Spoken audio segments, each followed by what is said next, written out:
Yo, what's good, guys? It's Beach. Today we are going to have a coaching video of a C2/C3, and I think this is going to be a really good video for a lot of for a lot of people in that rank, and that's because he misses a lot of the concepts that most C2s/C3s miss in order to push into GC. So I would highly recommend watching this video if you're trying to push into GC this season. It's just a lot of the main concepts. It's not these small fundamentals, it's the big ones. And yes, there's big and small fundamentals, and the smaller ones are the ones that like higher ranked players struggle with, like GC3s. But no, I think this video would be amazing to learn from if you're trying to push to GC this season.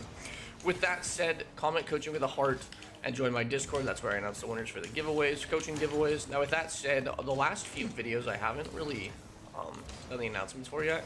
I'm just waiting for the holiday seasons to be over. I've been really busy, and I'm sure you guys have been as well, so it's kind of just, I'm trying to get through the holiday season. I'm going to announce the winners on like the 26th, 27th, and go through and post that in my Discord so I can then actually arrange the sessions with players. I've had a really hard time doing that because I've been so busy. So yeah, I think that's pretty much everything.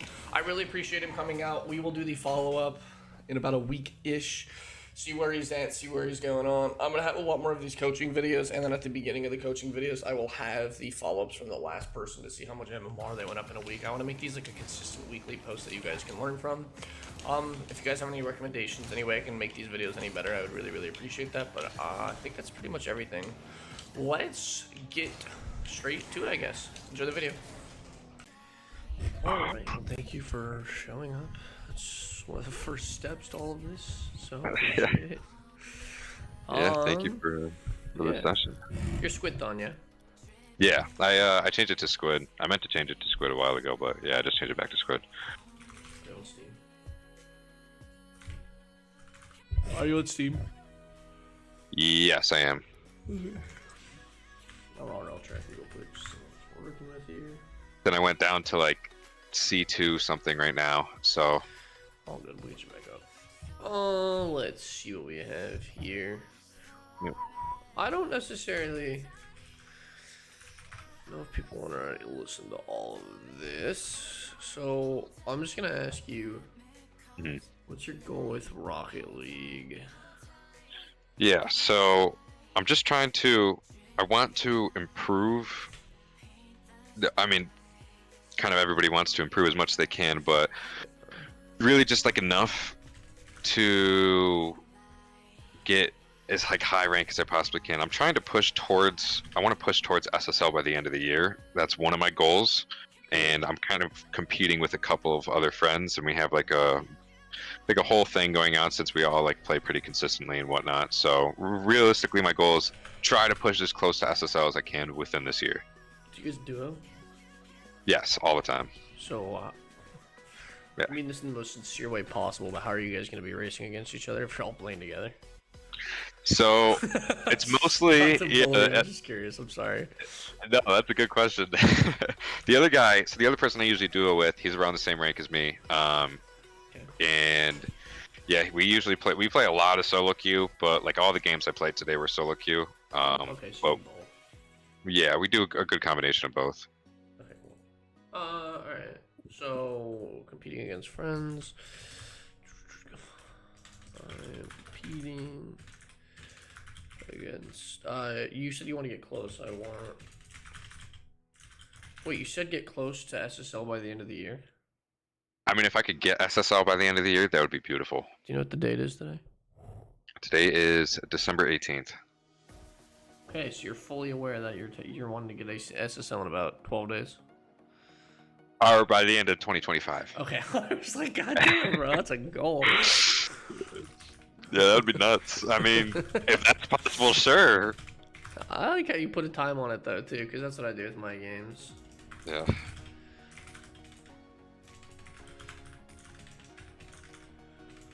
Competing with my friends, yeah. Cool. What made you want to get coaching? Well, I came across your videos on YouTube, started watching them a lot, and then I watched one of your coaching videos, and I just really liked how you broke down the game differently than all the other Rocket League YouTubers. When they go over the same tips over and over and recommend the same things over and over, play ones, do this, do that. you actually broke down the fundamentals. You were the first person and I've watched, I feel like every Rocket League video that I could have watched, and you were the first person who actually broke down defense and counterattack. Like I don't think I've ever heard anybody mentioning counterattacking before watching you, and so I like that a lot. And I started playing more, trying to focus on that more, and it almost felt like I started seeing a lot more, but I just couldn't do it. And so I was kind of just wanted to get a coaching session because I know I've been trying to improve and whatnot, and I saw that, and that just made me want to reach out. Got you. And okay, cool. Yeah, fair enough. How long? What steps are you taking to reach the SSL? Yeah, so right now,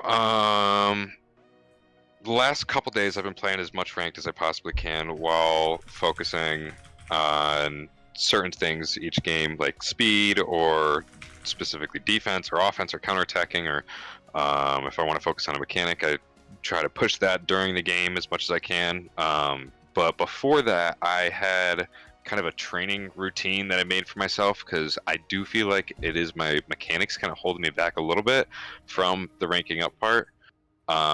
So I started doing like little 30-minute training things, and like one day I would just work on first touches. The next day I would work on just dribbling and catching and ball control and stuff like that. Okay. So it's kind of just like what I kind of want to do is what I've been doing, but like in a structured way. I'm trying to make it as productive as possible. Okay. Do you watch your own replays? Yes. Okay, this is something I'm actually gonna have you do this session. Okay. Low key. I'll talk to you in a minute about it. Okay. How long have you been playing for? Or So you started grinding it. yeah, I played a while ago, in like high school. Like I started playing when the game first came out. Then I stopped for like 2 years after I reached like Champ 2, Champ 3. And then I just came back about 2-3 months ago. So I moved from New York to Utah. But anyways, once I moved to Utah, now I have my life kind of settled here and have a full-time job. My full-time job is remote, and I get super bored and I'm just sitting here all day. So then I started playing again, and then so I've been grinding again since I started playing again about 2-3 months ago. For yeah, like I'd say I've been grinding a lot for like the last 2-3 months, but altogether I have around 3,000 hours into Rocket League, and a lot of the time it's been like sporadically playing for like a month here and there throughout like the past 4 or 5 years, and then the rest of my hours was like the first 2 or 3 years the game came out. If that makes sense. Yes, I'm sure to somebody that makes a lot of sense. Yeah, I hear what you're saying. So on and off since release. Pretty much, yeah. And then I just started getting really back into it a couple months ago. Okay, perfect. Okay, cool. You have a replay to send me? I do. Alright, cool. Okay, also, this little thing that I'm gonna say right now is this is gonna be a disclaimer for you as well as everybody signing up for these coaching giveaways. And I've decided on this. The follow-up is completely optional on your end. You can reach out to me if you want to follow up. I've reached out to, and it's nothing against you. I've reached out to far too many people for follow-ups, and it's always fallen through. I've never had like something to show for follow-ups, and the way I'm going to do this is your follow-up. If you choose to do it, will be on the next person's video. Okay. Okay. With that said, so the way this is gonna go is I am not gonna give you any fucking hypothetical situations. I'm not gonna say, hey, this can happen, this can happen, this can happen. I'm gonna give you your fundamental concepts that you are missing, the core ideas of twos that you are just missing. Okay, so it's gonna be stuff that will help you improve a lot because of the fundamental ideas of the game. With that said, I might give you 1 or 2 situational things as for yourself, but this is gonna help most people in your rank, which is Champ 2, Champ 3-ish. Okay. If you have questions, comments, concerns, you can always cut me off. Please feel free to talk about it. I want you to look at this objectively, though. Do not sit here and be like, well, I was thinking that. I really don't give a shit what you were thinking. I can see that based on the gameplay in front of me, okay? Right. Exactly. Okay. fast. Sure, fine. Covered net though here. I'm not gonna sit and do everything. Your second man though covered first man's weakness, which is the net. Instead of going up the wall, you just go straight net. But this is fine. Okay, good. First, you can see, right? Yeah. So this is a right idea. You can never get upset about this. But urgency. Okay. You're covering your teammate's weakness, correct? So his weakness is, it's gonna be really hard for you to tell here, okay? Initially, until you start reading things really well. You have to read 3 things. You have to read what your teammate's doing, what the opponent's doing, and what the ball's trajectory is, okay? Those are 3 things you have to establish to realize your teammate's weakness. Your opponent lost control, okay? Can we agree on that? Yeah. Your teammate is out of control as well. Can we agree on that? Right. The ball is not on net, correct? Correct. So you are going to be reading the backboard bounce. And it's so what that would enable you to be able to do is you could jump, hit it corner, go for boost, and this guy is now in a 1v1 with you. Instead, you decide to wait half a second and wait to see what happens. You essentially don't preemptively read the play, and I think that's going to be a reoccurring pattern, not with you but with everybody. I think this is going to be advice that I'll give you, and I might throw this in like actually on your notes, is predict what's going to happen and then react to your predictions. Does that make sense? Do not react to what is actually happening. Predict, anticipate what is happening on the field, and then react to your prediction, right? You might be wrong, but a lot of the times, if you're champ, you kind of have a good feel for how the game is like moving around the field, obviously, right? You're not going to read it like Justin, Squishy, Zen, Daniel, all of these players, but you have a pretty good grasp of what is going on, okay? Again, that might be something we add in here. I was gonna say go demo their second man, but he's demoing you for some reason, so that's pretty cool. Good job, you did your job and he did it for you.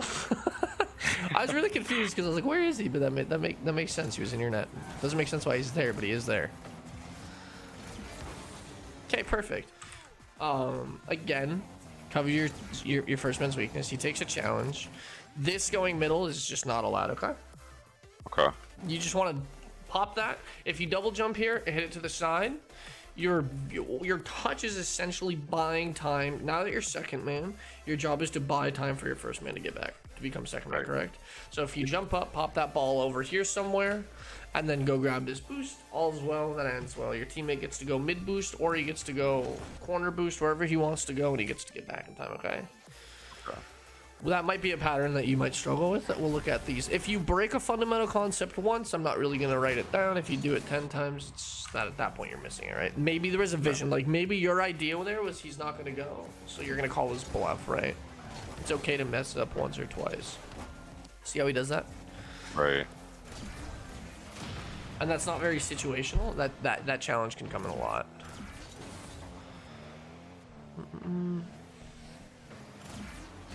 So cool. Here's the thing. Your teammate has how many players to beat? 1. Great. You can just literally sit here. You can just boost all the way to right here and just wait.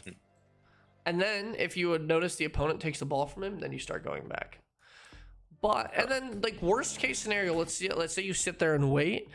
And this is why I'm telling you these scenarios, these situations. It's not because this is a situational thing. There's one person to beat. You go up as far as you can. You get the demo, you go aggressively. If they demo you, you're back, right? Or you're forcing one player to counterattack. If he beats your teammate there, you force one player to not only make the challenge, control the ball, and then also attack your net in a threatening manner with you just rotating back, okay? There's almost nothing that can go wrong unless it's just a pinch straight to your net. The right idea, speed, nice, good shit. Does that make sense? Yeah, it does. Nice.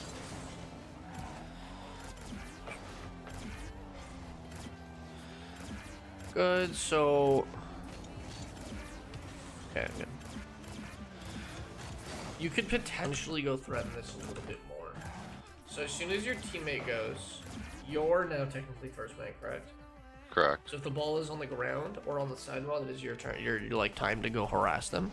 You could go up there and get in their face a little bit. And the worst thing that would happen is this player has these camera settings. Jesus Christ. The worst case scenario. Oh my god. Is these camera settings. No, is that if he turns to this ball, like after you've like given a little bit of space, once he does this, then you can go. Like he's not gonna have a good clear, right? Okay. So you kind of want to be up in their face. Because here's the bad part is a GC, again, we're gonna treat this like, I didn't really talk about this, but we're gonna treat these like they're higher ranked players. Yeah. That's gonna get by you in GC. Or even SSL, you're gonna get completely dusted because he was already up on the wall first. Right. Okay. And then here, you take a pretty decent touch. Now you want to like be directly behind the ball, obviously for your 50, but that's more of a situational thing, and they're gonna get a goal to do that. Okay. We've seen like 4 or 5 things in the once. Nah, it's just seeing them multiple times.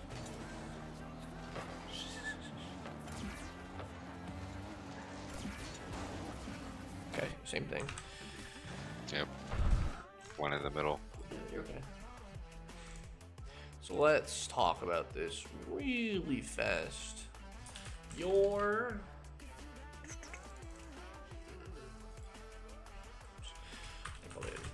job as second man. This should be bullet points. We do numbers. Second man is to buy time for your first man to get back. Your job as second man is to buy time for your first man to get back and become second man. This is a defensive fundamental that you're missing. Okay. And here's the thing that you're kind of, here's the counter argument to what you can technically do. And this goes for like kickoffs. This goes for a lot of these kind of like weird plays where you're like semi-rotating back on an awkward ball, right? This is an awkward ball for you, correct? Yeah. But you could objectively, as your rank, anybody in your rank, with your mechanics, like looking at it objectively, could jump up and tap this ball like over this direction, correct? Right. Now what that does is if you do this perfectly, and I'm saying perfectly for your rank, is you jump up and you hit this like worst case scenario like right in the wall versus out here, and then you land on your tires and go down, and like what you're essentially you're shadowing again worst case scenario immediately, right?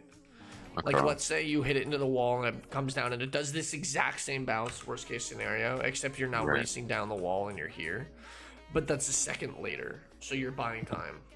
Yeah. You're letting the ball come mid. And then here's this thing is, let's say you do get up here and jump and block this shot, right? Now the clunky part about this is they now have boost to attack and your teammate's in an awkward spot because he doesn't know what's going on.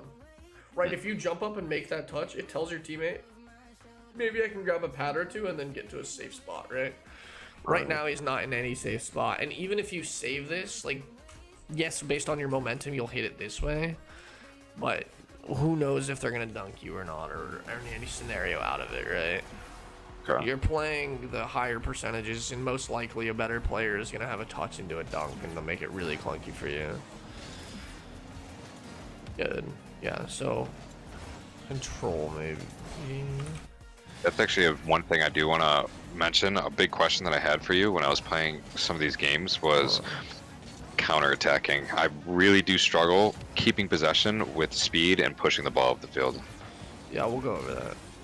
Okay. So this is the right play. And then you want to go harass. Yeah. Good.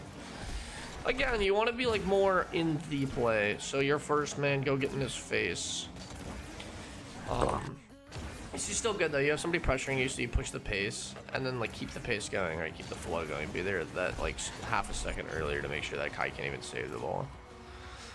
Right idea though. That's like the counter attack concept. Now that you're on ball, you want to push the pace, make sure that second man, or their man recovering, can't not make it a counter attack. If that makes sense, because that guy is pressuring you from behind, right? Right. So if you slow down, you get demoed or bumped, or he gets a free challenge. You want to go quick so they don't get a challenge, and you want to keep that 2v1 cooking. So let's see, you have... Okay. So your job As first man is to pressure the ball when it's on the ground or on the wall, correct? Right. You can't challenge this at this point. Okay. How this works is if the ball is in the air, it is now second man's responsibility, and your responsibility is to rotate back quickly behind them. So this turn is smart, but you just want to drive back. If he jumps, he can force them high/low, and you do something accordingly. All you're doing right now is telling your teammate I'm out of the play. You got a bump, to be fair, but it wasn't necessarily a needed bump. Okay.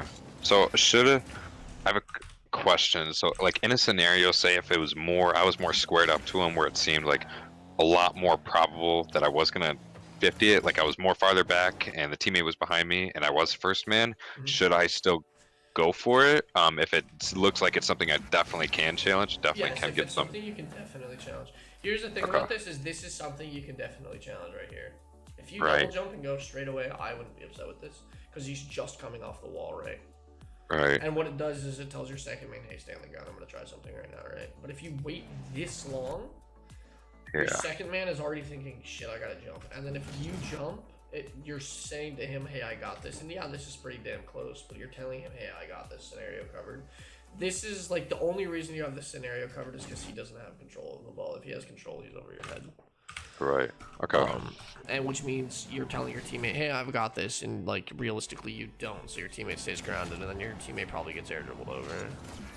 Okay. Kind of the right idea. Why did... Let's just back. I guess he thought he was awkward, fair enough. Nice.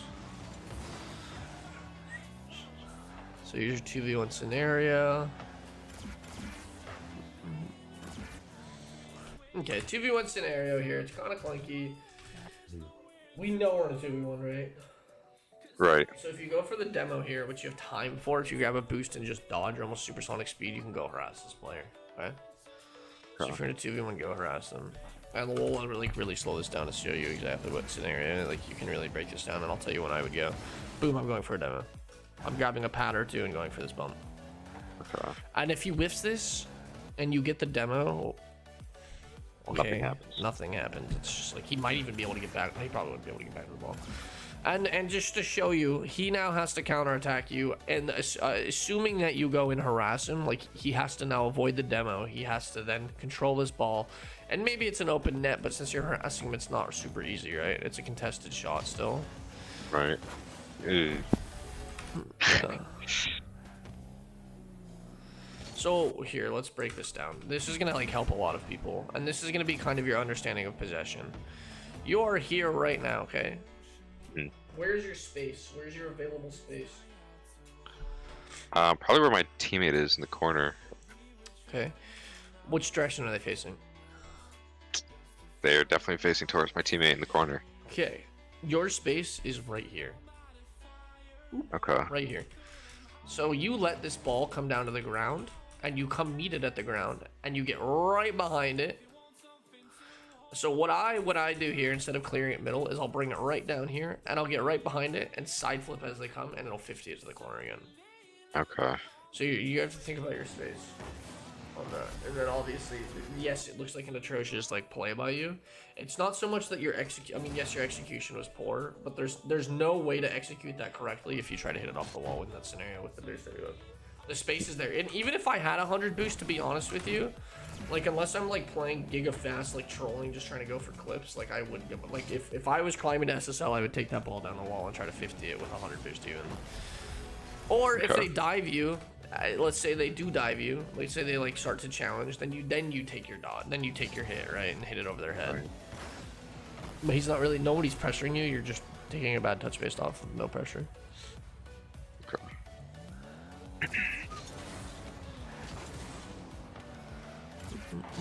You rotate really quickly, which is a big plus, like with urgency.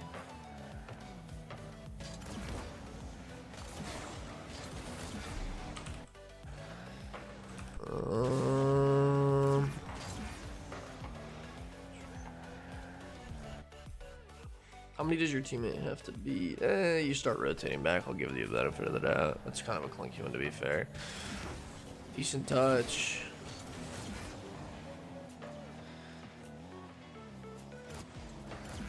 Good, nice.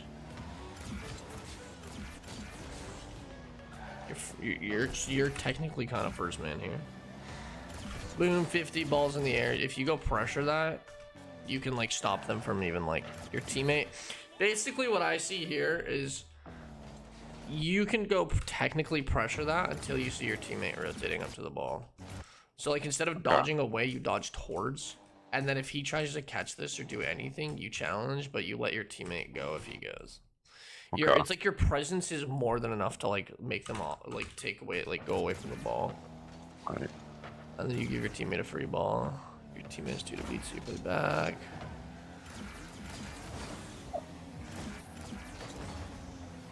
Same thing, drive challenge here. I see what you're going for. You're going for a dunk, right? Then rotate back, you can demo. You're first man right now, you need to be able to ball. This is what we'll go over. So you're first man, right? Your teammate's obviously second. And this is not a good touch at all in any way, shape, or form. Right. Just go harass him. Like instead of dodging back again, like now we have 2 second men. If you go here, your presence is enough to make him not catch this. What if he just double jumps this and like slaps into your teammate, right? Right. Or what if you bump him? This kid's like off in Egypt with the worst camera settings I've ever seen. Like you bump him, like this player gets to run up the field. And let's see, if you get a double bump, it's a goal. If you get a single bump, he gets like an out of control 50. Okay. Okay. So we're gonna go over challenges. Is what I'm gonna talk about right now, and this is gonna be something that I do. I have a Google Doc. Okay. Believe it or not, and I don't share it with anybody. And it has all of my fundamental concepts down. I actually think somebody made a website. Let me actually see if I can find this really fast. Because this is something I actually really like to flex to people. Somebody made a website of almost every single fundamental that I've ever talked about. Really? Yep. It's actually really cool. You want me to send it to you? I would love that, yeah. I mean, I've taken notes on like all your fundamental videos on defense and whatnot, and I will send this to you. I will put this also in the video description. So this is like all of my videos, concepts, and he's missed like small fundamental small fundamental concepts, but this is pretty much everything. And then he even put my advanced tips for like what I do. yeah. For, like my advanced GC2 to like SSL. This is a really, really well done website. Wow. Okay. Shout out to, his name is Milligan44. He's in my Discord. Amazing work. And it also, which is really cool, I didn't mean to be an ass, but he sent this to me and he's like, what do you think of this? And I opened it up on my phone. He's like, I haven't optimized it for the phone yet. And I was like, oh, don't worry about it. Like, I'm sorry. Like, I'll check it when I get home. And before I even got home from basketball practice, he has optimized it for the phone. So it's optimized for phone browsers as well as computer. This thing, I mean, I'm sure it could help a ton of people. Like whatever they struggle with, this has pretty much all of things I've gone over. Okay. All right. So let's go over this really fast. Rotations and recoveries. If first man, if the opponent is dribbling or playing the ground, harass them to make sure that it's easier for second man. If they're in the air, it depends. If you're fast, if fast enough, rotate behind the second man to challenge for a better position and cover him. If not fast enough, challenge in the air to make yourself easier for the second man. Like, what a god. Wow. Yeah, it's exactly what we want. Recover quickly, try to use as little boost as possible. That's rotating with urgency while boost saving. Save as much boost during your recovery and defense, so you have more for offense. I mean, that's kind of the same principle, but it tells you about offense. And then feel free to use your boost if you're close to supersonic speed, just to gain that supersonic speed, right? Again, this is really, really well done. Now, with that said, the concept that you were missing is if your opponent is dribbling or playing on the ground, make it easier for them as a second man. Right. And then, so you have really, okay, I'm not gonna copy and paste that. But, I mean, okay, this is also like me kind of like, shout out to this guy, like really well done. So, and this, again, I have a Google Docs that does pretty much all of this, but he's done it himself so everybody can use it, which I didn't tell him to, but really props to him. Now, with that said, if your opponent, I'm just gonna word for word it, no, I'm not. If your opponent is dribbling, just because he speaks a different language, English isn't perfect, so I respect that. If your opponent is dribbling, or if your opponent is on the ground with the ball, and if your opponent's on the ground with the ball, how do I word this? Let me look at mine. Here's now his wordings. Mean to my word.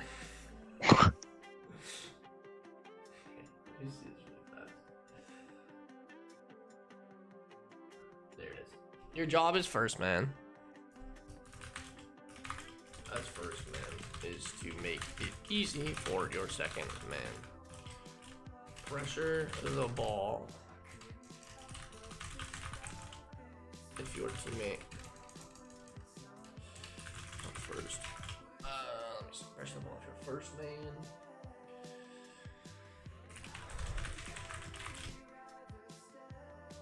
Press the ball if you're first man while rotating back if the ball is on the ground.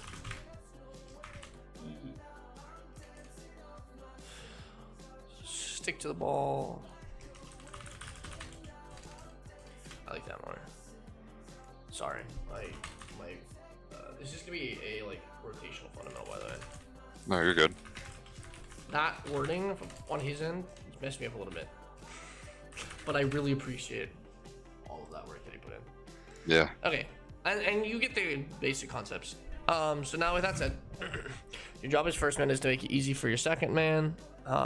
As a first man goes, stick to the ball if you're a first man while rotating back to the ball. It's on the ground. You really want to pressure the ball. You want to make it as easy as possible. You want nothing to be up to question for your second man due to the fact that you're solo queuing, right? That's how you communicate when it is his turn to challenge, when you make it really awkward for the opponents. Or if you're out of boost and you're like completely out of the play, and let's say you 50 it up straight up into the air and it's like up in the air, just get back at that point, right? Okay. Your job is to go harass them so they don't have a full length field to dribble at your teammates. So now if we look back at this, unfortunately, what you kind of allow them to do is you give them this time to catch the ball, right, dribble, and then flick. I mean, thank God they're not Daniel or Zen, right? If you give Daniel or Zen that space, we're in a bad situation. However, if you don't give them that space and you put them into the scenario where they have to catch it and you're like bodying them, it might be kind of tough, right? Yeah. But they are pros, so they probably could do it. Right? Does that make sense? Yeah. Yeah. Okay. And then I will bold these of what we'll go over at the end here. Okay. Actually, we can probably do this now. I'll send you the spreadsheet too in a minute. Or this, your page. Yeah.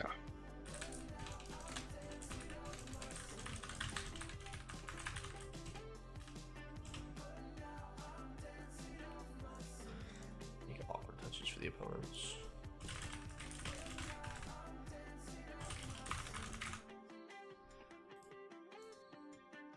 And stick the ball.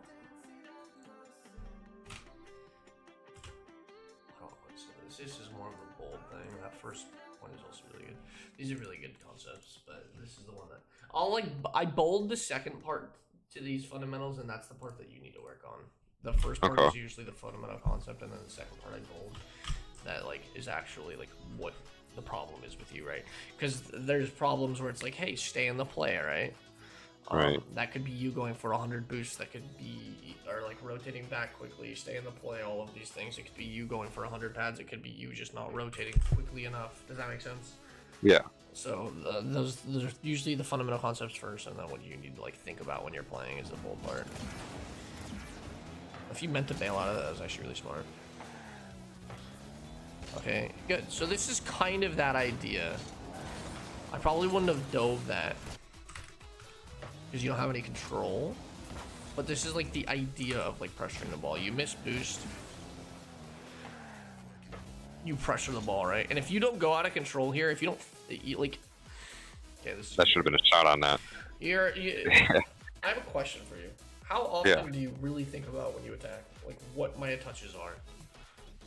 I try to think of it. I try to do stuff with intention, so I'll like, but not like super in depth. So like I guess I'm guessing right here, like I was probably thinking about a roll shot on net, but that's probably about it.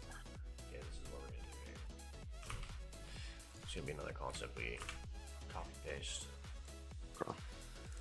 And this is what everybody struggles with. This is like something this is something I didn't necessarily struggle with Rocket League. Until I got to like 1800 or 1700, and people really pressure you. It's have intention on attacks as well as the small touches. Think about how you can avoid your opponents with every touch, with your touches every single time. Every single time you go for the ball, you have to think about what am I doing to impact my opponents, right? And the thing that I struggle with right now, and I force myself to struggle with to improve, is I go almost supersonic speed the whole time, and that just means I'm gonna get bad touches because I'm not used to playing that quickly, right? If I get used to playing that fast, then all my touches will be, I'll be a really, really fast player, and my touches will also be really deadly. I get some really shitty touches because I'm trying to go too fast, right? And people say slow down, and I say speed up, get used to playing at that pace, right? Yeah. Obviously, there's going to be times to slow down, especially when you go for mechanics. But this is a time to like think about your touch, right? Even if I'm going supersonic speed, let's say I did get that boost and I'm going to be super, super fast. As soon as I see that, I'm just going to air roll shoot that onto their net, right? Right. And not, even with zero boost, you should be half falling or air roll shots right onto your net. And what that forces is like then you create pressure and then you're not getting scored on here, or you're still not. That's a fine clear. I really respect that. Good. So that's that idea right there. This right there is enough for your teammate to want to go. Just boom right there. You just kind of hit him right. Right. Maybe your teammate would have gone either way, but if I was your teammate, like let's look at this from his point of view, just to really show you what he's looking at. So he lands, boom, you get a decent clear, and then this is the best touch. He starts to go back, and then as soon as he sees like this little like weird, he gets a bad touch, and then you go for the bump, he just gets to send that, right? Yeah. And what does he do? He doesn't think about his touch either. Great, so now we're in the same spot. And then you're pretty far out of the play, granted, you've been pretty far into the play. Again, this is the whole thing, is you think about every little touch, right? And you think very intelligently to cut the ball and attack net, right? Right. Now you don't get the cut you want, correct? And this is going to go for everybody. You don't get the cut that you want. You're like, fuck it, we ball. And you just slam it as hard as you can. Like, you still have a decent chunk of space here. Like, look at all of this space that you have. Yeah. But since you intentionally thought about your first touch, and I've kind of done this in Valorant, which is very bizarre. As like Overwatch, you track. In Valorant, you like it's that first shot, right? If I miss my first shot in Valorant, do you know what I'm doing? I'm emptying my entire clip to try to kill the opponent, which is just spraying everywhere, and it's just like I'll just die, right? Right. So it's like thinking about every little touch, and if something goes wrong, you adapt, and you still think about every little touch, okay? And that's like what I've been improving a lot on in Valorant in the last couple of days, is like, hey, it's okay to miss your first shot. Don't just fucking hold your trigger down and spray and run at the same time, right? Same thing here. Hey, I messed up my first touch. I really need to assess the situation. And realistically, you can catch that and flick it, or you can go for a low 50. Worst case scenario is you get a low 50, right? Right. Okay. If you control it. And now your teammate's off in Narnia, which is not great, versus if you controlled it, your teammate might want to creep up a bit. And then you've been a little bit out of the play. You got 100 boost? No, you didn't. I don't think so. yeah. Yeah, that's fine. It's because you got 100 here. Okay, cool. So you want to pressure the ball now that's coming to the ground. So if you're close to the play here, right? You're first man, correct? Ball's in the air, so start to rotate back. Now that we see the ball kind of coming in a downwards motion, you go pressure. And let's say he hits this over your head. Let's say best case scenario is you just get a free catch because he's out of control, right? Worst case scenario is he hits it over your head and now your teammate has a free ball to read. Okay. Do you see that though? Yeah. And your teammate has to kind of play this like AFK, I guess, if he wants to. This isn't a hard ball for him regardless, but you can make it easier for your teammate, okay? And that's by stopping it from hitting the ground for one. Like imagine if they try to pinch that, you let them pinch it for free. Yeah. Same thing. That's it.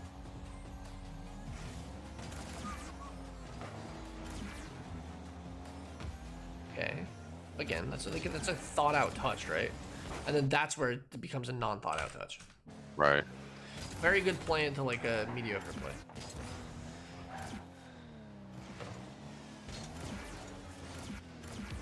Good. I see what you're going for. You're going for a recent stand the ball. I'm gonna kind of get it. I would do that.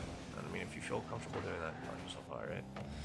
Good-ish. Same thing. It's just this like you're in a. I mean, yeah, you're in a. That's not the best touch, right? We can both agree on that. You're going for something else. If you went for the reset into like the dunk, sure, fine, whatever, right? Yeah. Obviously we already went over it. You want to buy your time for your second to get back.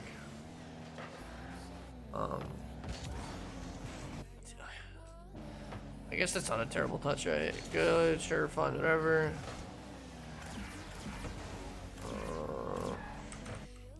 Ball's in the air, right? You were first man right here, correct? Right. And your teammate, your first man slash second man, you're kind of everybody, right? And Yeah. now that you start to pressure here, this is like the scenario of your first man, but the ball's in the air. Just go pick up pads, go do something else with your time, be more efficient. There's no reason to be sitting under the ball. Okay. And then since you're kind of sitting near slash lingering, you have to think about this too. Is your cam is in the air? Your teammate's cam is also just up in the air right now. You are first man because you just made that last touch. Now it's time for you to just be like, okay, leave. Now if you leave and go grab pads, this ball is not that awkward. Even if you went for corner, you'll be right there, right? Yeah. Now this is a pretty awkward situation to be in. They're gonna power shoot. You're gonna make a backward save. Now you guys are just like rotating on top of each other because you're not sure of which roles are assigned. Right. And same thing here. Your teammate, you have 100 boost. You just picked it up. Yes, you get bumped, but then you rotate back, start going up the field, right? Aggressive. Your teammate has one to beat. He gets a really good back pass. Kind of works itself out. Same thing. This is something I cannot fix. I can't fix this in a week or two, but this is the right principle of like catching the ball and air dribbling it. What this does too is, let's just talk about this. What do you force your opponent to do? He has to like be like, oh fuck, this guy can air dribble this. Now he just doesn't get to attack you, right? And like it works. Was your play good at all? No, but it works, right? It's because you have intention and you tried and you used your boost to make a little extra awkward touch. Like that's that idea. And your teammate is you beat one. Do you see him throw himself out of the play? Yeah. How many opponents does your teammate have to beat? I mean, he could just shoot it on that. Yeah, if he was right there, technically. So instead of going for the ball, just go harass this player, go bump him, go do something. Now that you're going for the ball, it creates you're kind of like clearing the ball back to your half. Good, really good. And then you want to speed after that. Good. That should be a boost deal. You want to take this much. And then this should be you pressure the ball. So you should boost deal and then you should press the ball. So now what happens here is you give, you have 18, right? So grabbing that boost isn't bad. You can't pressure this ball. It's not even reach.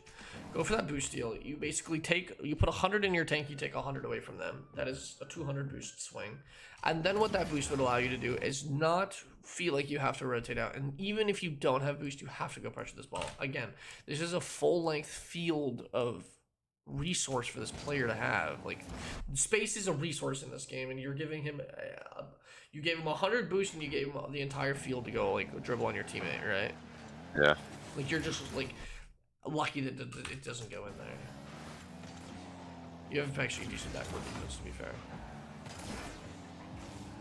Good, it's a 2v1, so you want to go demo, yeah. Yeah. As soon as that, watch. As soon as boom, 50, boom, you see a whiff or a bad touch, just chase him for a demo. You're probably not going to get there in time, but you'll be in the vicinity now to make a play on ball potentially. And it's 0 seconds anyway, so it's going to be a pretty chaotic last couple of seconds. If you potentially get that demo, if he goes to net, it's a wide open net for your teammate. Or if he chases down the ball, at least you're kind of in that area for the ball. And in worst case scenarios, you're middle and the ball doesn't come to you. Attacking with intention. Again, you're forcing people into you see what happens when you attack with intention? Again, not the best play, but it still kind of works itself out. Good, this is how you pressure the ball. And then this is the best case scenario. You pressure ball, right? He's about to dribble it. You say, no, you're not. I'm still right here. You take the ball, and now you can attack with intention again. I see what you're going for. There's a vision there, right? Good, now you're second man. Good. Again, just think about those touches. That's the same thing. You just want to think about your touch. Where is the opponent right now? He's on the ground, so where would you want to hit it, realistically? Either control it or hit it to the right, to my teammate, to the open space, I would say. So he's on the ground. Open space could be up here, too. You have to think vertically as well. Yeah, that's true. Think about those small things. Those are the small things you want to think about. This is kind of scary. You give him an open net, or you don't give him an open net, but you give him a shot at your net. How many players does your opponent have to beat? Yeah, just one. And what if he dies right now? How many players? Okay, you thought about it, but too late. Do you see that? Yeah. So this is going to be the most important thing I give you, and this is the most important thing for anybody, and this is counterattacking concept. You look for it, but you have to look for it faster, okay? Okay. to be fair, you do look for it again. You look for it, and which is so important to even look for it. It's now looking. It's like looking. You notice them is how I say it. Let's say it. I'll say you notice it, but you don't look for it. Does that make sense? Yeah.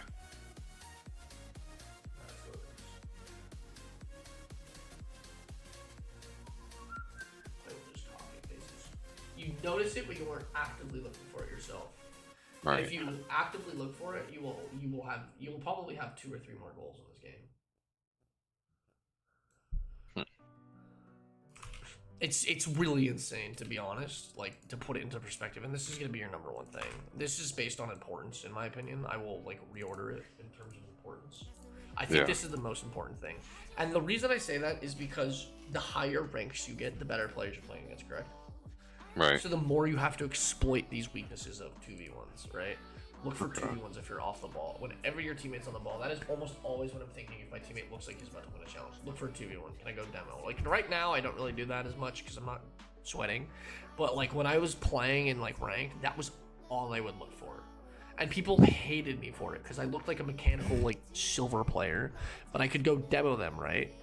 Yeah. And, like, it was crazy, too, because, like, I had teammates, and I even had, I don't remember who it was. It was like a bubble player, Herbal said, and he was like, you give me more opportunities than any other player that I've had. And it's because I look for these, like, these scenarios where it's like, hey, it's a 2v1, like, let's go demo him, you know? And now, if I demo him, let's say this guy has a speedy SSL recovery, it's still going to be a shadow defense for my teammate in a 1v1, right? Yeah. If I look for that immediately. And also, I'll show you this camera. It's this kind of whole idea too. If you find it really early, we'll probably be out of his field of vision. You see that right now? If you're going right now, you're out of his field of vision. Now, if you wait, you're still technically out of his field of vision, actually, which is kind of impressive. Normally, he would drop down a little bit more to shadow because he's last man, right? He needs to get a safe. He needs to play safe. He needs to do all of that. So you would technically be in his field of vision a bit more. A demo there is perfect there. I figured you'd be in his field of vision, but obviously not. Good, you're first man. Good challenge. You want to stick on that ball. Good. That's fine. That's fine. That's fine. That is exactly what you want to. Your teammate took a clunky challenge, right? But since you did your job, now you're second man. You want to stay back. Okay. This is kind of, again, that, like, whole we broke the roles of, like, what was supposed to happen, right? Here's the thing about this. If you ever wonder if you are second man, which is probably what you're wondering right here. Right. You have to think about their camera is always looking at the ball, okay? Okay. Can you see your teammate? Yeah. If your teammate is using ball cam, can he see you? Probably not. So that makes you second man. Okay. That makes sense. He cannot see you. So now if you take this challenge, he's going to be like, holy fuck, my teammate went. Yeah, right? that makes sense. Versus you being like, yeah, I see my teammate going, I'm gonna go too. Okay. Like, he is second man. There. You're like, holy fuck, my teammate's going. And then, like, he's like, okay, whew, okay, I'm back on defense.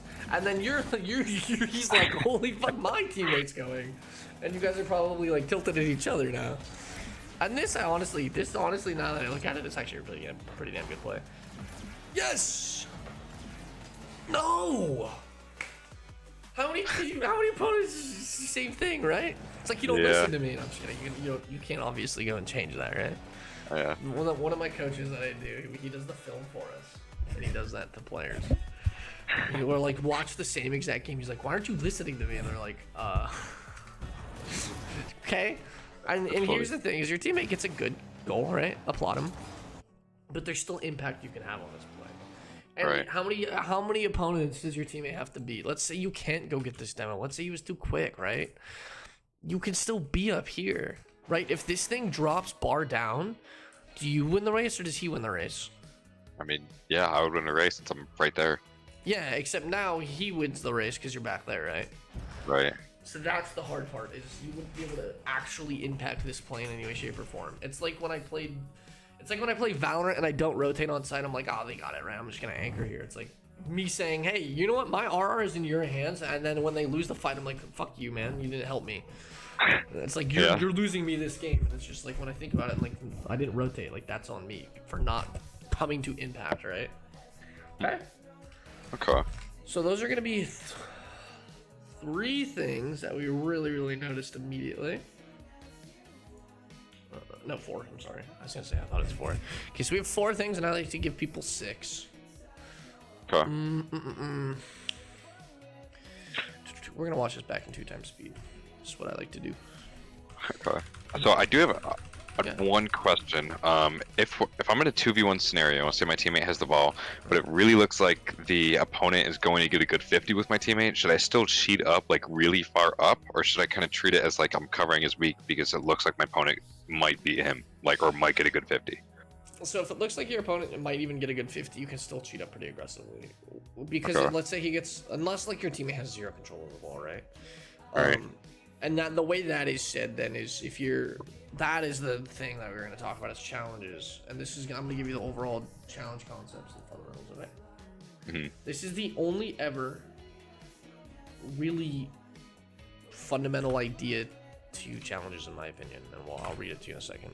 But if your teammate doesn't have control of the ball, your opponent's going to challenge, okay? Which means you just, if your teammate doesn't have control, you just shouldn't be cheating up, obviously. Yeah. Now, if it looks like it's going to be like a 50-50, like an actual 50-50, you can still cheat up. Because if it like reinstates the idea, okay, your opponent as a single player, right? You're in a 2v1, so he's by himself. Your opponent essentially has to not only 50, he has to start moving towards your net and then also create a threatening attack before you get back. High-level pros are still going to struggle with that, right? It's a lot to do. Like if you're an SSL player, it's really easy for you to recover in the amount of time. And this is a good player getting a good 50. Higher level players will make a full dive challenge and maybe dish it off to their teammate. So it becomes like now like a reverse counterattack, but it's not very common. It's still just like these counterattacks. And also like high level pros don't really put themselves into spots where they don't get back, which is going to be something we're going to talk about in a second as well. Number 5 is going to be only dive challenge when you are confident you are going to win the challenge. Drive challenge if you're unsure of diving. So if you feel like you have to challenge, but you don't know if you're going to win it, just drive challenge. Okay. Do you know what a drive challenge is? Yeah. You just drive through, then drive back, basically. Yeah, exactly. If you if they have control, just fake challenge. You can fake challenge like 5 times. And I learned fake challenging way earlier than most players do. Usually they learn it around GC. I learned it probably around like Champ 1, Champ 2, right? Right. So what I did was I would just fake challenge everybody and everything. And they would flick the ball. They would like fucking dive across my screen, especially in Champ. Like that was like how I got open nets, was just fake challenging people. Granted, I would also fake challenge when they were shooting at my net, which was the dumbest thing possible, right? Because they would just shoot it and I'd be like, wait, they shot that. And it's in. But and this is like the really good concept that I don't even need to make a second note of. I actually really like this whole point that I made for my my overall fundamentals is, you know, it's a good challenge if you can rotate back before they control the ball. So if I make a challenge and I can get back before they attack my net, then it's perfect. That is what every challenge wants to be. And then you're never out of position with challenges. Obviously, you'll sometimes be out of position with, let's say you go for a crazy all-in play that might put you out of position. That's just how the game works. And you're not going to win every challenge. I'm going to tell you this right now. You're going to say, hey, Beach told me to make good challenges. I'm going to lose. You'll probably go out and lose a lot of challenges. That's just part of Rocket League, okay? Right. But this minimizes how many times you get scored on. Like, you guys got scored on pretty bad, like on like 2 bad challenges, okay? So this concept alone is like 2 goals in that game, okay? Have intention with small touches. You probably could have had 2 goals this game with like actually really thinking about plays where you didn't just hand the ball over. And I say that because these happened way more than 2 times, right? And that's what fundamentals are. Your job as first man is to make it easy for your second man. You gave them full field space and they scored once off of it. They should have scored 4 or 5 times off of it. Your job as second man is to buy time. Again, same thing. There's 2 goals that you gave over right there. And then if your teammate has 1 to beat, we could have, like, that is a 0 versus 1. Like, let's say your teammate hits every open net, that's 5 goals. So let's take 4 goals away from them. What's the score? What's the end of the game? Like 5-6, right? Yeah. Let's take 4 goals away from them. They have 2 goals because of outplays, and then you have an extra like 4 or 5 goals. Okay. Yeah, like, that makes sense. And if they don't FF, it looks like they should have been like 11-2, right? Yeah. And you're gonna get outplayed. Like, that is part of Rocket League, right? I played against Diaz one day, like I accidentally got placed into GC3 and like Diaz outplayed me 3 times, and I was like, okay, well, like that sucks, but like there's nothing I can do, right? Yeah. Like surely there was, and my teammate was like also a bubble player, and I'm like, I didn't know who he was, but I was like, how the fuck is this kid keeping up with Diaz? And Ronald was like, and fucking Ronald was like, this is how it is. Everybody is like, oh yeah, like that's a bubble player. He's really good. I'm like, yeah, clearly, you know. Huh. But I was okay. I was okay getting scored on by Diaz's plays because it was like I felt like I was getting outplayed, right? Yeah. Eventually, I would have gotten to if I kept grinding the game. Eventually, I'd get to the point where it was like not like as consistent. Like you only want to get outplayed realistically. Okay. Makes sense. Mm-mm-mm-mm-mm. I'm gonna give you this one. You've been. I do want to point out also, I was told by just one of my buddies, who he's been playing for a while. He's been like SSL for a while, but he just told me to choose my make or save the replays that are my worst or more worst replays, mechanics wise, and like the things that I think I messed up a lot on. So this is one of them because I wanted to see how many things I messed up on and how many things I could work on. But I did just want to let that or point that out as well. That's a really interesting point. What rank is he? And I don't really care. He's SSL. He's been SSL for like since season 1. Okay, that's impressive. And I say that, and I ask that because that's actually really interesting to see that side. I say the exact opposite. I say, I say, save the replays that you feel like you did nothing wrong in, Okay. and I'll go over that right now on my logic, and he might have something that just sounds just as concrete when he says it, right? I Yeah. say save the replays where you feel like you did nothing wrong in when you have a coaching session. And the reason that is because those are the games that and I say save those replays where it's a really hard fought game and maybe you know you messed up here and there and you lost, right? And it's a game where you're just like you sigh at the end of it, you're like, damn, I should have won that, right? Right. But you don't know why you didn't win that. That exploits the weaknesses that you don't know about. Okay. Versus if you go and save a replay that you made 1,000 mistakes and you're like, damn, yeah, I really sucked that game. I know why I sucked. I like messed this up. I messed that up. You're fully aware that it was a bad game.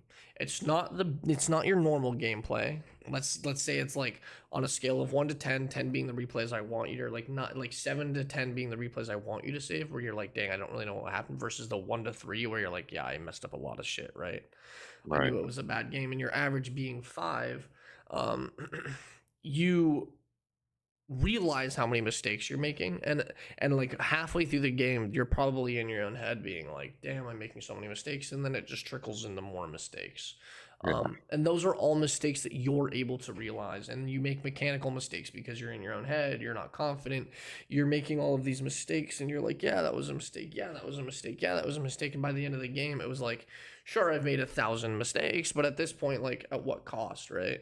Right. You already know, and like you're not going to improve from it versus a game where it's like, I felt like I did nothing wrong, I felt like I hard carried this game, and those are the replays that I saved because it was like then I would be like, oh, these are things I could have definitely done differently to make sure we win.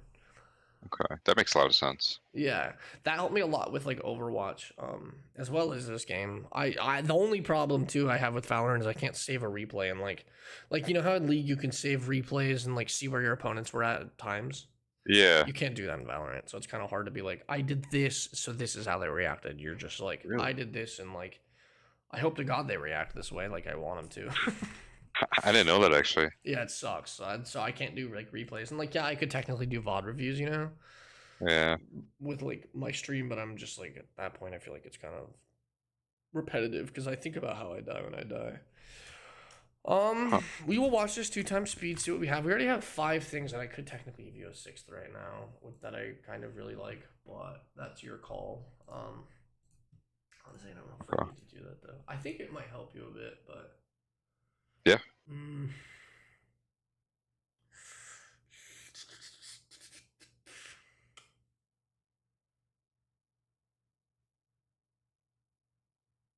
mm. I'm gonna change your attack with intention. Okay, we're gonna change this one.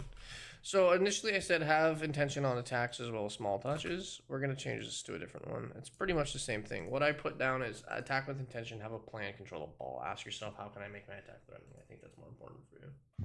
Okay. They're similar things. They're almost identical things. It's just worded differently for different people. Yeah. Uh,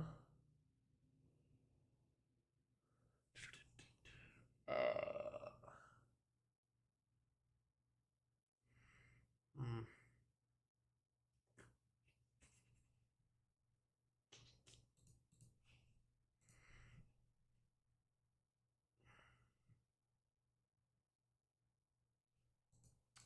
Let's try this. Let's say I give you 5 things, and I'll give you a 6 because I have 5 right now. I wouldn't mind doing another replay. But you sound pretty serious, so a follow-up would help you if you're wanting to do a follow-up, which would actually be really nice, and then we could get more stuff out of you. I think we're going to do that. I think what I'm going to do is I'm going to give you that principle that is like what champs need to start doing. And this is going to be... Actually, this is going to be number 1. I'm sorry. I usually almost always put counterattacks as number 1 because it's so many goals, but this is going to be number 1. Anticipate what is going to happen and react. Predict, and this will be bold, predict and react to your predictions. Does that make sense? Yeah, so kind of like that scenario where you saw the trajectory of the ball going against the wall. Yeah. See the 2 teammates who are fumbling out, and then you can predict that the ball is going to bounce off the wall, and that you can jump off and hit it from the wall. Yes. And that is going to be something that we can go over right now really quick. I'm like, we'll go normal speed, and I'll pause it as little as I can. We'll go over this in normal speed, and I will show you just how frequent this is for you. Okay, that's not normal speed. That's some fast and Rocket League. All right. React again. This is going to be the start to it. Ball's up in the air. You see your teammate behind you. You hear his audio. I assume that the ball is just going to be fired at my neck. Correct. Correct. And my assumption is just going to be somebody's pressuring this ball because it's coming middle. So I'm going to get to this spot as fast as possible. And then if they don't do that, how do I react? I just control it. But I'm right here to react immediately to that shot, so it makes it look like I'm twice as fast. Okay. Because if Makes not, sense. that's a goal. Good. Demo. This is you just trying to cook, so there's nothing to it on that side. We'll go over this quickly, like I said. Ball cam needs to be on a little bit more for this strategy as well. Same thing, we already went over this one. I'm not going to break it down again. Yep. This pre-jump is essentially that. You say, hey, a shot's going to come on that, I should react. Okay. Good, cool, whatever. Wasn't that great? Already went over that. Right there. Same Yep. thing, even if you don't anticipate the ball coming middle, you have to jump up and hit it because you're anticipating somebody's going to be there, right? To shoot. We already went over that though. I don't need to talk about that again, just like he does. Yep. We'll find whatever. This mostly goes in the flow of game. Good. Same thing. It's a 2v1, you get to cheat up. How do we know that? You kind of anticipate that the ball's gonna now come middle, so you go a little bit farther up, right? If he spikes that down and it's awkward, if it's a little faster than that, you're not gonna get it. Right. Or if it's not on end, it goes down a little bit quicker than that. Let's say he double jumps into it downwards, it'll go down quicker. Good.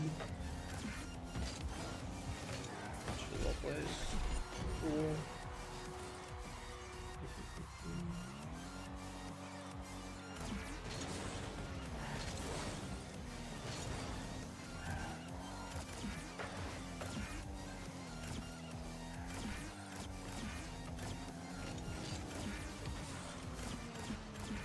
So like right there, should I have predicted that, okay, he's gonna go up at a high level, he's gonna give an air dribble, I should just go back and rotate? To be honest, I'm not gonna tell you this because you're like trying to climb. Actually, you could even do this though. So we, let's say we anticipate Zach is gonna hit the ball, correct? Right. So we start to drop. As soon as we realize he doesn't have speed, then I go get immediately back in a straight line over there, predicting he's gonna go off the sidewall. Okay. Okay. What I would personally do is I would be more in this area right now, versus where your teammates at, like, or versus where you're at. I'd be more like this area now. I would just double jump up to the sidewall and stop him from air dribbling immediately. Just double jump and just be like, no, and stuff it, right? Right. Okay. And then I could scramble for that boost.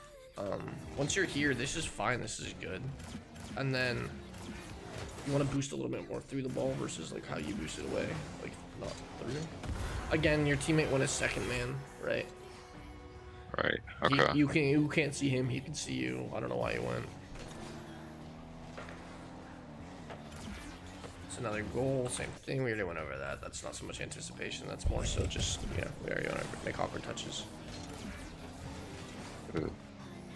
Again, attack with intention, right?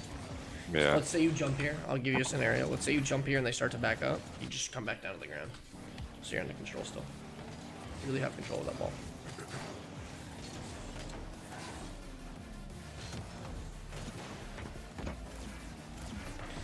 Again, as soon as this happens, you hear your teammate, your opponent jump, correct? Right. You should immediately be going back, right back to your net. And then this creates more of an angle towards the field, upwards up the field. Because if we go towards our net here, we're anticipating that he's going to attack our net, right? Instead of going after this, if I just do a full U-turn and go straight to here, Yeah. anticipating that he's attacking my net versus taking this wide angle, right? We know he's going to try to attack your net, correct? So Right. now it's just it's not so much being like what is actually gonna happen. You're like, I know what I think. You play the odds essentially, and you play usually safer on the odds, right? So let's say that 50 goes towards your net, correct? That's what you Right. want to be covering versus the 50 going into their net. Why would it matter at that point? So you start coming towards your front near post here, and then what that means is you create this angle coming out of the net versus this angle. You get to more so attack their net coming from back here and going towards the ball. Does that make sense? Yeah. Because you anticipated that, hey, they were going to attack our net, we go there quicker. And this isn't so much anticipation of a whiff. You don't really anticipate whiffs. You kind of did the right thing there, right? You think he's going to hit it back over to you. Yeah.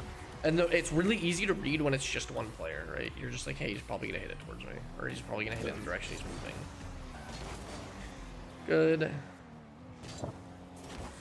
And again, you could think about your shot a little bit more there, right? You hit it with the top of your guard. Think about how your air roll shoot that. That's still fun. Let's attack with attention. Good. Your first man, go pressure. Good. Since we waited, he goes over our head, right? Anticipation here. So here, go pressure since we're first man and ball's on the ground. Okay, he's starting to go in the air. What should you do as first man? Immediately jump or rotate back if you don't have time.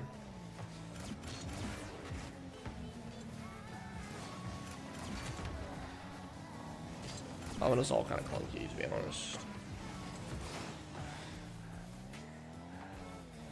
Anticipation, same thing. The whole look for 2v1s is pretty much anticipating what's happening with your teammate, right? You anticipate that he's going to go. You're predicting that he's going to be able to tap their net, right? So you would go demo. We already went over that. That's totally fine. It's going to happen using space properly. I might even give you that, to be honest. I would give you space, but I think the attack with intention is more important. Just thinking about your touches, how we can make it attacks threatening for opponents, right? Does that make sense? Yeah. Anticipation here. I see my opponent going supersonic speed, full boosting, and I don't know how much boost he has, right? But what I see here is boom, save. My teammate's pretty damn far away from the ball, but my opponent's also diving. I would have probably shifted a little bit earlier this way. Just a little bit earlier. Like, you see how you take that shift and then go back out? Yeah. You're right initially. You might even be able to get backboard. I probably would try to even go backboard quickly, just so I could power clear it out immediately. Just based on my opponent and my teammate's positioning, right? My teammate makes a save, means he doesn't have full control of the ball, right? Okay. So my opponent's going towards that. I'm just gonna be like, okay, I'll just back up. And if my teammate gets the beat, it's probably just a goal, to be honest. Good clear there.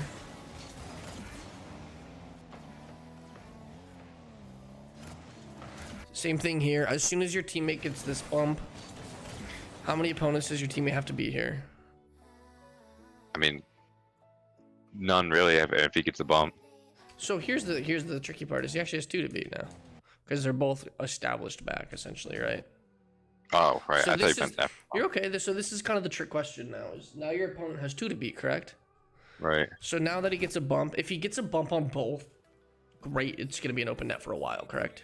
Right. Versus if he only gets a bump on first man, where's the ball gonna go? To the left, right? So Yeah. it could be already over there taking the boost, or establishing this as a position instead to just go here immediately. And then you have a free beat. And even if he gets 100, you're immediately attacking their second man with momentum Okay. towards them versus having to go back. So as soon as I see here, boom, we anticipate now that second man's going to hit the ball, and we start moving this direction, right? Right. If he whiffs, Okay. you have more than enough time to go back because it's a bump. Or if your teammate bumps, you have more than enough time to go back, correct? Yeah. Like this guy is just sitting here. He's not even moving. This guy, if he whiffs or your teammate does bump him, that ball's going pretty slowly. Versus now that he's hitting it where we know he's trying to hit it, you can take a better angle of attack this way and not even worry about the boost because you predicted what was going to happen. Okay. Versus this is not a bad play, don't get me wrong, taking that boost. Same thing. Your teammate's going in for a 50, and it looks like he has not just 1 player but 2 players to beat, correct? Yeah. So we're going to anticipate that he's going to lose this. We're going to predict that since he has 2 players to beat, it's most likely going to spill out this way. And that's where you're supposed to be covering his weaknesses, second man, is you're supposed to be over here now. Okay. You do a pretty good job of it, but it's just doing it quicker now. Right. You understand the concept as second man is to cover your first man's weakness. You look like you know that concept pretty well. Obviously, there's 1 or 2 lapses of it, but in 5 minutes, that's not too bad, right? Yeah. Okay. And then we already talked about that pressing the ball as first man.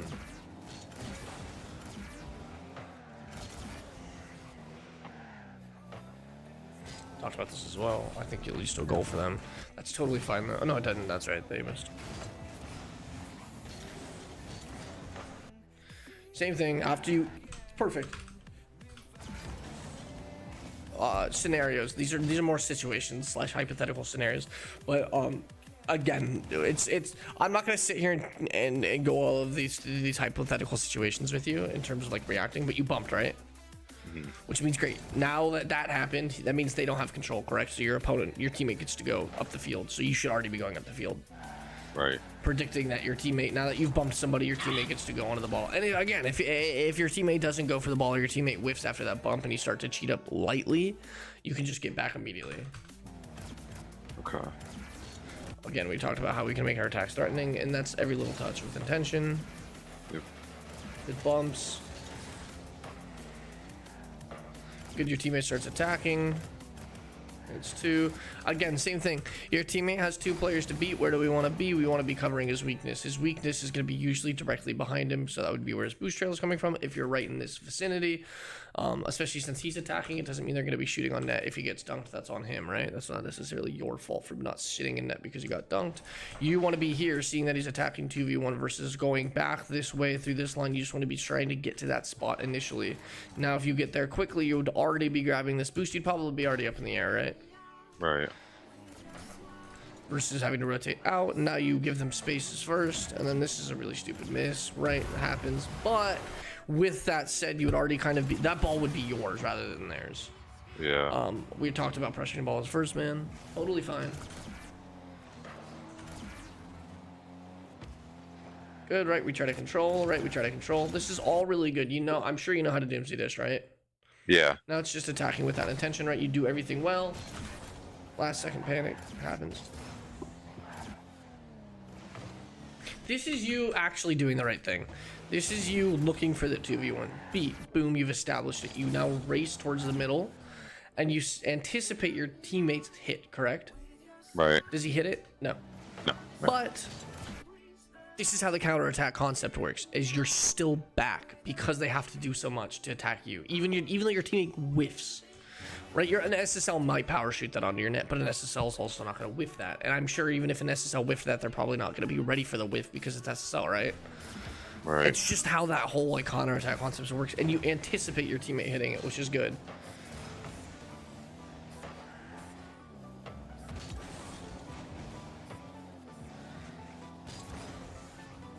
This one we went over. It's all good. Yep. That one. Were you out of? He was out of your vision, I think. Yeah, he was out of your vision. I think you were also out of his vision, so that's kind of all up in the air, to be fair. Again, same thing. Boom. Now that we just saw everything that happened, I know you don't have ball cam on right now. Totally fine. Totally understandable. You should be turning up the field, though, based off of just what happened. Instead of going back, right? And then sure, find whatever. It just comes back to you either way. Just based off of the scenario that happened, you should be turning up field, though. Okay. 2v1, look for 2v1, same thing. With predict your teammate's going to be starting to creep up if you get a bump. Good. Go. We know he's going to hit the ball, anticipating that he's going to beat you to the ball, right?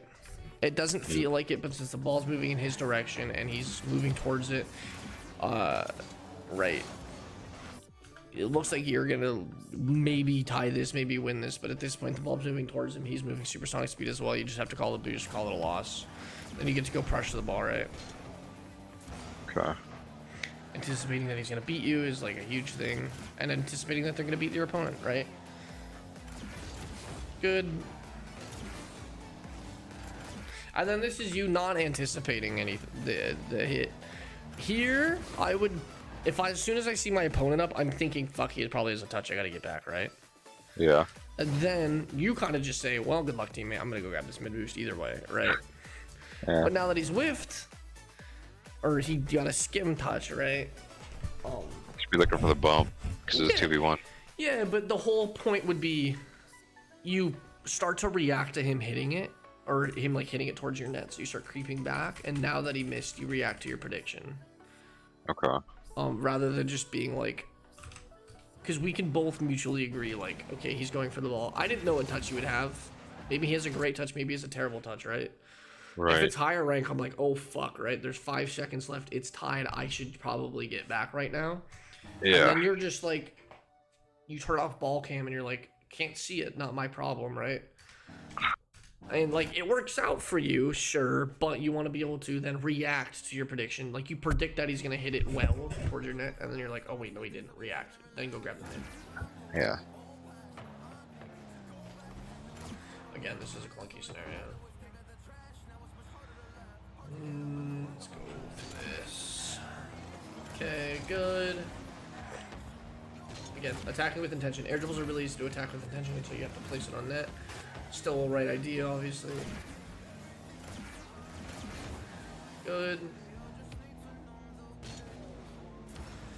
I'm trying to pass it out. Sorry, fine, fair enough.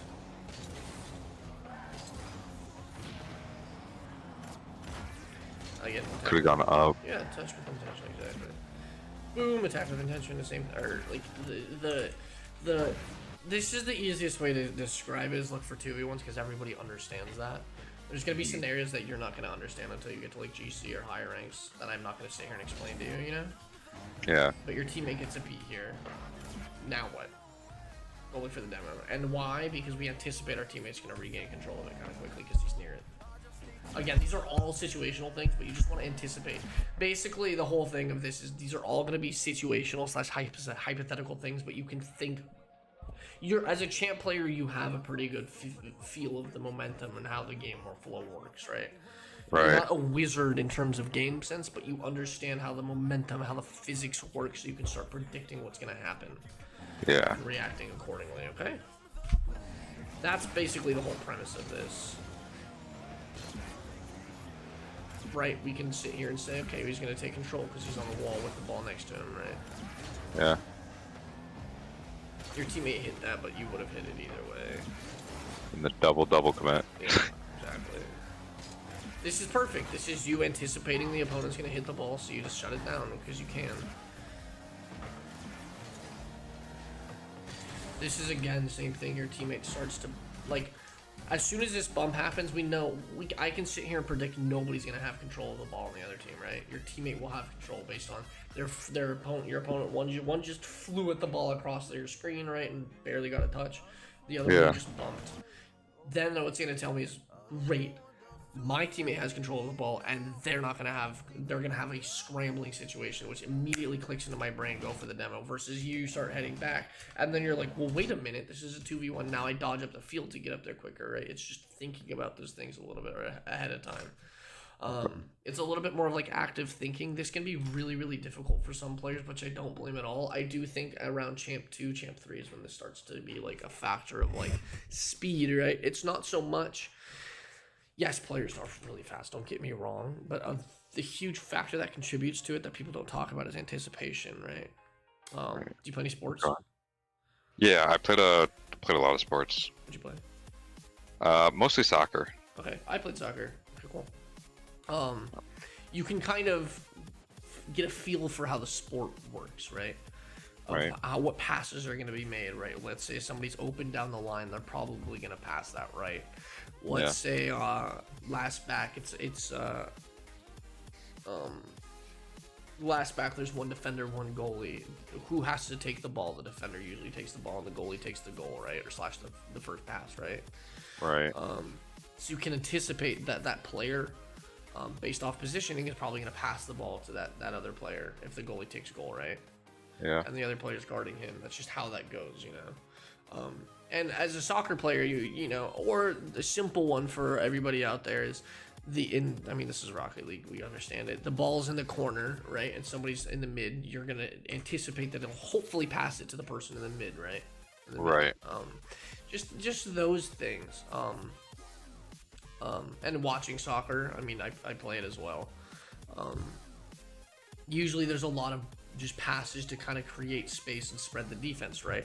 As a lower level player, you don't know what the fuck they're doing, but as a high level player, like, okay, they're spreading the defense, they're trying to create a weakness in the defense with like passes back and forth while slowly moving and progressing up the field, right?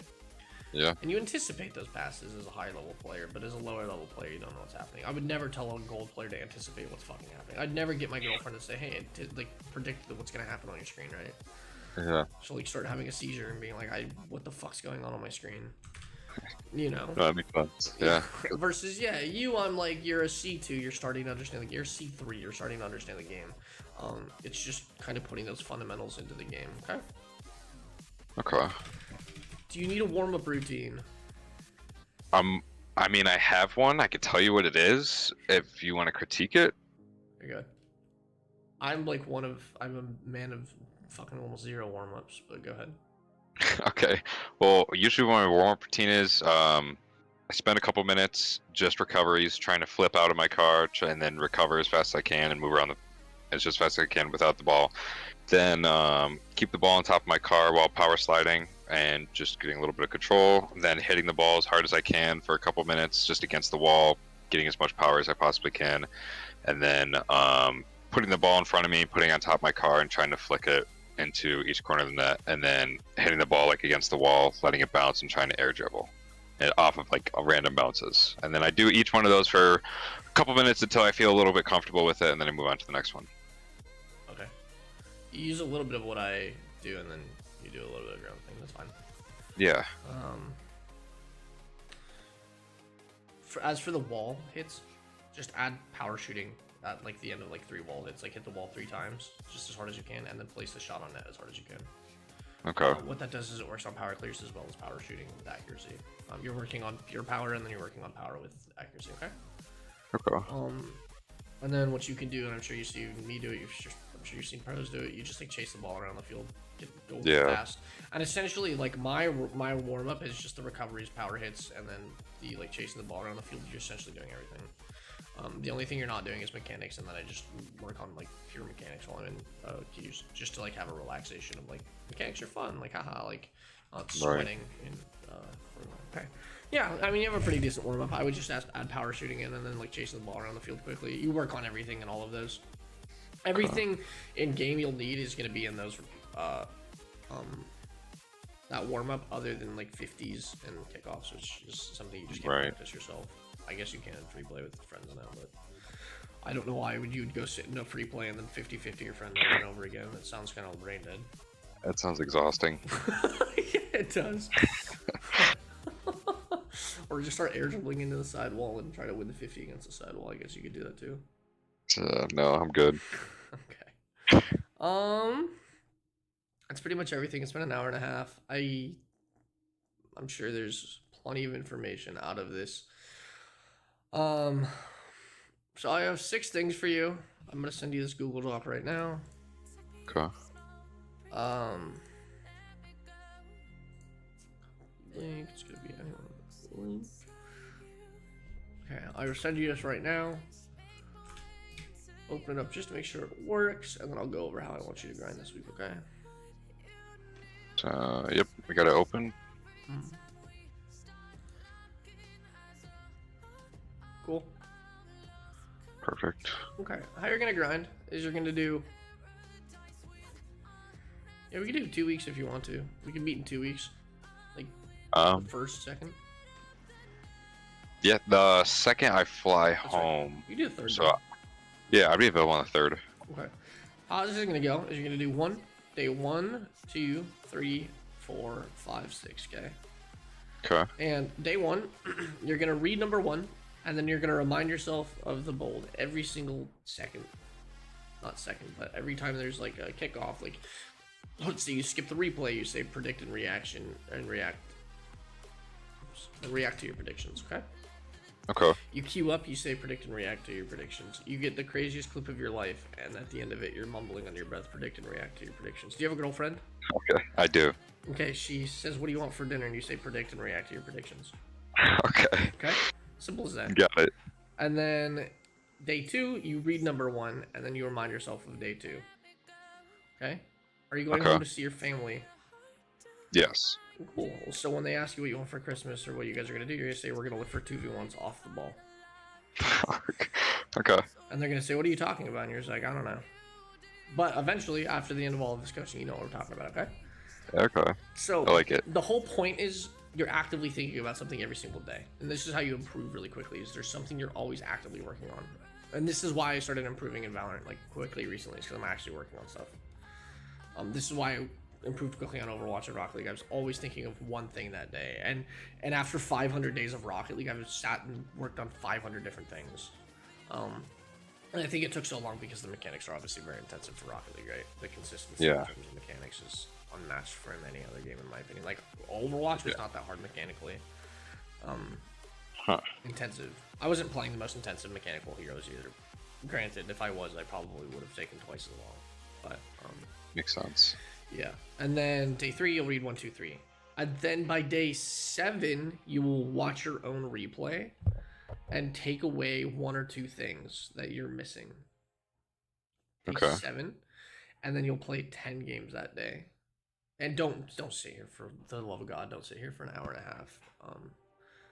I could probably edit this down into like an hour, realistically, and you could probably do a replay review yourself in 20 minutes. Just pause it once or twice, take away 2 things, and then work on 1 or 2 of those things in that next day. And then what I want you to do for this next week is do the exact same thing. Is go over these notes again. I want to see what that does, because a lot of these players in a week will go up 150 MMR, realistically. The ones that actually put the work in, you know? Right. I've had players just shoot up in MMR, and that's because it's fundamental concepts. Mechanics, you're gonna have to work on yourself. I have a mechanical guide on YouTube if you want, but...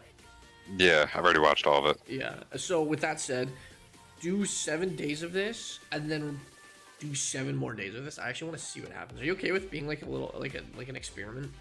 Perfectly fine with me. I mean, yeah. Go ahead. No, I was just gonna say, just go over it, just like, so day 1, just constantly remind myself of the first one, the bold during the game, read, and then keep telling myself that basically through the day.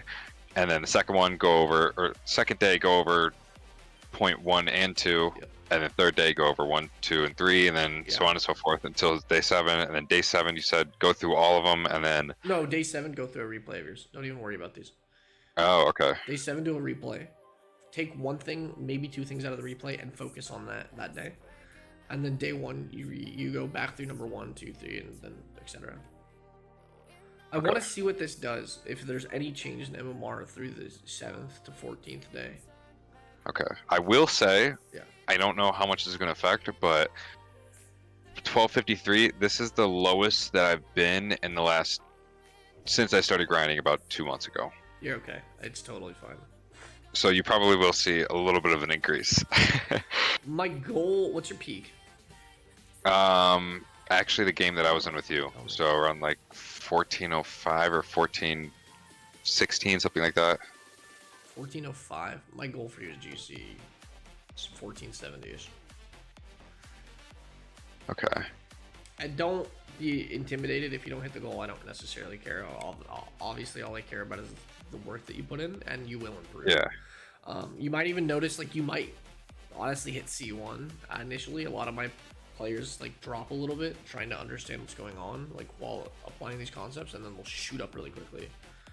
Okay. My initial goal when I first started grinding a lot for this season was to try to get to mid GC1. Mid GC1 is 1470. Yeah, you could do it in 2 weeks. Okay. Easily.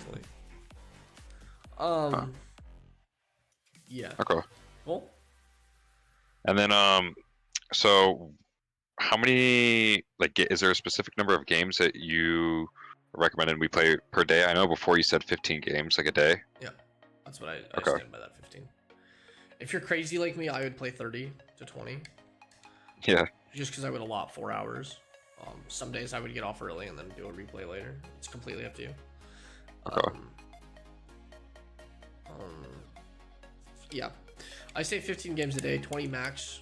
As a not saying you're a casual player, but just 20 games max. If you have extra time, don't watch a replay, just watch higher level Rocket League. There's a YouTube channel called RL VODs. It's just two pros players. I watched it religiously. You can just type in Rocket League Pro VODs, and what is it? There's Orbital Gameplay. He does like 1 hours of Zen. That's not the person I'm thinking of. I think I know who you talked about. It's like different pros for each match and just replays of them. Yeah, it's literally just their VODs. Okay. Ranked, and there's nothing else to it. Oh, he stopped posting 3 months ago. I'm sure that it's still the same meta. It's still the same shit. Yeah. Would help a ton. I wonder if I stopped posting. But yeah, he's 13k videos. I'm sure you could never run out of videos. Okay. Yeah, and those are things that you watch, and then you kind of just think about, hey, what are they doing? Why are they doing it? It gets kind of boring pretty fast, so watch like 2 or 3 of them, and you're probably golden. Okay. Yeah, any questions on that? Not really. I think it's pretty straightforward, especially with everything. All the notes that you gave me. I appreciate it a lot. Yeah, of course. Let's think. You may ask me any question at any point, by the way. DM me on Discord, update me. I don't think people realize this. I appreciate the updates so fucking much because it's like, it's my energy as well, and I love the improvement from you guys, and it's the same stuff. I coach basketball, club teams, high school teams. I love seeing the improvement, and every single day they come in and improve, so I get to see that versus this. You're not going to come in every single day and practice with me, right? Right. So I live to hear like about improvements, how your days went. Like, I love when people will DM me and say, hey, this is how today went. I struggled with this. I did well with this, right? I love that. Now, with that said, if you don't want to do that, I totally understand. I know that's a lot of extra. If you have any questions, though, DM me. If it's a more complicated question, DM me on Discord. We can take a 15-minute call, and I can really go over a concept with you so you understand it. Again, I usually don't do situational awareness. It's more fundamentals, but there can still be a fundamental that you're missing, or a situation that might be a fundamental that you're not sure of. Right. Sweet. Thank you. Yeah, and then in 2 weeks we'll meet up. Okay, sounds good. And then I also actually, I think I mentioned this just messaging you, but I have a friend he plays all the time, not just Rocket League, but a ton of other games as well. But he's really wanting to improve as well, and he wanted to join this coaching session right before I told him, because he wanted to get a coaching session as well. Should I just have him reach out to you about it, or just kind of Is his name Vixie? Yeah. Yeah, I'll DM him. I have his Okay. thing here. Yeah, perfect. Yeah, I will reach out to him. I appreciate the heads up. Yeah. Oh, actually, I do have one more question. We usually play, like him and I play a lot sometimes, like on and off. One day we'll play most of the day together. The next day I won't play. I'll solo queue the whole time. For these games that I play, when I focus on these things, should I only solo queue, or should I look to like should it be okay, or would it be okay if I played with him sometimes as well? Because I know you can see a lot more improvement when you do solo queue. Don't turn your friends down if they ask you to play. One thing that I Right. want you to understand though is solo queuing forces accountability eventually. Mhm. Some people it takes a long time. Duoing usually enables lack of accountability. Right. Also, sometimes if you're good friends with your duo, it can force accountability, but usually solo queuing forces accountability quicker. If your friend asks you to play, don't turn him down unless he's like 500 MMR below you. Hopefully, you have an account for him. Yeah. If he's like within 100 MMR with you and he asks you to play, don't hesitate. No, he's typically like high C3. Okay, treat it like solo queue though. Is how I say that. Is lock in, do your thing. I like when I duo. I'm like an introvert when it comes to like grinding, right? Like I'm locked in, and then in between games, I'll talk and like my best friend, like I know everything about online. Right. And we'll get to talk then. And like in game, he'll try to talk to me. I'll be like, I'm definitely you idiot. So treat it kind of like solo queue, and then yeah, of course do your friends, have fun. Yeah, of course, Right. of course. Okay. Cool. Cool. All right. Well, yeah, again, if you have anything for me going throughout these next 2 weeks, please let me know. If you get yeah, just keep me posted, and then get me a replay towards the back end of the like. Let's say you have 14 days to grind. Get me a replay from day 10 to 14. Okay. Okay. Sounds good. Yes, I'm also gonna be doing more stuff. I'll DM you the stuff that I'm gonna be doing. I'm gonna make a separate channel in Discord for people that get my coaching, whether or not it's giveaways, whether or not I want to do rank and give you a free coaching session, or if you pay for it. I want a section for the more serious grinders that do my coaching and stuff like that. Right. Okay. Yeah, that works. That's perfect. Yeah, I'll DM you info on that though. Yeah, I think that's everything. That's everything that I have for you. It's 6 things. It's 6 really important things, and that's why this takes so long. Again, it's not hypothetical situations. It's stuff that I really need to make sure you understand, and you'll just climb off of it. You don't need mechanical improvements. It's just stuff that you just need fundamentally for Rocket League. Okay. Right. Okay. Cool.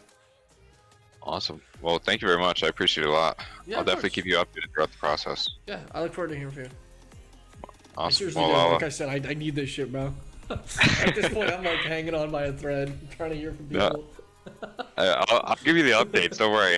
I'm definitely going to be going through with this. So. Alright, I really appreciate you. Yeah. Right. Thank you. Yeah, I'll talk to you later. Alright, peace. Yeah. I'm so hopeful for this guy. I ran into him in ranked. It was one of my bad days on ranked, and apparently it was one of his good days on ranked. I have nothing else to say other than good luck. I wish him the best. He's gonna do well. I'm really excited to see how these 2 weeks go. Again, this is gonna be a longer video, and I hope I'm gonna edit some of it out and kind of try to shorten it for you guys. If you guys made it this far, please like, subscribe. I mean, if you made it this far listening to us talk, you might as well just subscribe at this point. I really look forward to it. The 2 weeks. I will try to post this video before those 2 weeks, and then that update will be in somebody else's video. I think that'll be kind of a fun way to go.